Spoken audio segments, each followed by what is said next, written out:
welcome Jennifer Botterill.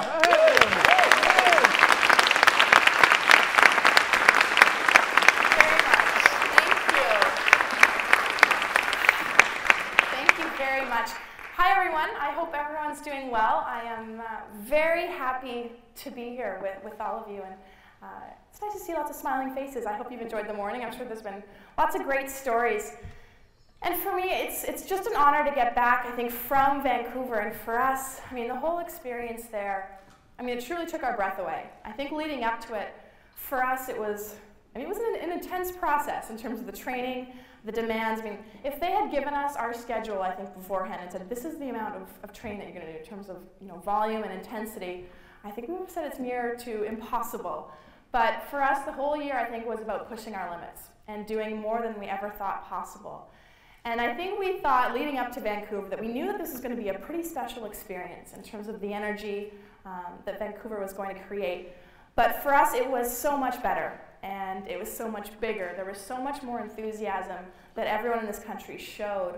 And for us, I think the best part was sharing the experience. And it was coming home and realizing how many people followed along and shared the moments with us. We've all felt, I think we've learned a lot through our experiences with sport. And for me, one of the things I've always think about is the passion that we have for what we do. And I think that's something that we all should carry with us. And I learned some of my lessons, I think, from a pretty young age. And I hope that some of you were able to catch some of the Olympics on television. And the coverage was pretty spectacular. But for me, I was that kid, and I watched the Olympics on television when I was younger. And I'd played a lot of different sports. And when I was 13 years old, I started playing girls hockey. And my parents said right from the beginning, they said they knew that this was something special because they could see my smile through the cage. So I was out there, literally every time I was playing hockey, I had this huge smile on my face. And it was about enjoying the game. And that is something that we carry with us today. Sometimes people ask us, how do you guys deal with the pressure or the expectations of a World Championship final or an Olympic final? But for us, it's about enjoying that moment and knowing that you're prepared and knowing that you're ready and believing in yourself in that moment. So I was 13 years old when I started playing, and then a couple years later, when I was 15 years old, I sat down and I had lunch with my dad one day. So my dad picked me up from school, we went for lunch, and we sat down for lunch, and my dad asked me, he said, "What's your ultimate dream?" I thought this was a pretty loaded question coming from my dad. But he said, "Really?" And I sort of stopped, and I thought, I'd been that kid, I watched the Olympics on television, and I looked at him and I said, "My ultimate goal is to go to the Olympics." And I said my goal was to go in the year 2002, which was 6 years away at that point. So he paused and he looked at me across the table and he said, "Well, why not 1998, which was only a couple of years away at that point?" Now, I'd never been on the national team before and never been to a Team Canada program. And I looked at my dad and I thought, this poor guy, he's got the worst case of daddy's little girl syndrome that has ever existed.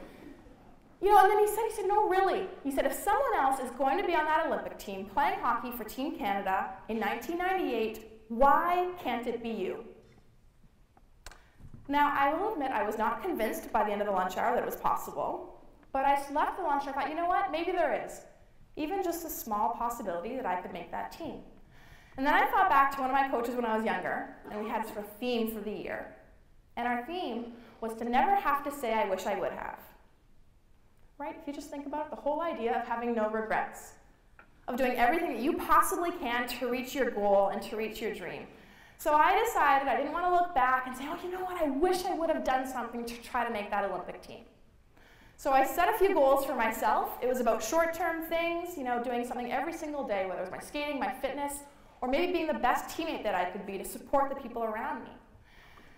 I ended up getting selected as a group of 28 players that were to train and get ready for the Olympics.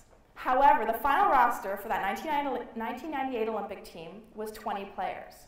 So when I got the call, I was like, okay, I'm one of the 28, but I knew that my ultimate dream was to be one of the 20 players. Now, the whole Olympic evaluation process can be pretty demanding. And it also is a process through which I learned a lot about, focusing on the things that you can control. With the national team program, they invite these 28 girls to train for the Olympics. And we train and we play and we compete every single day. And the coaches can make their releases at any point.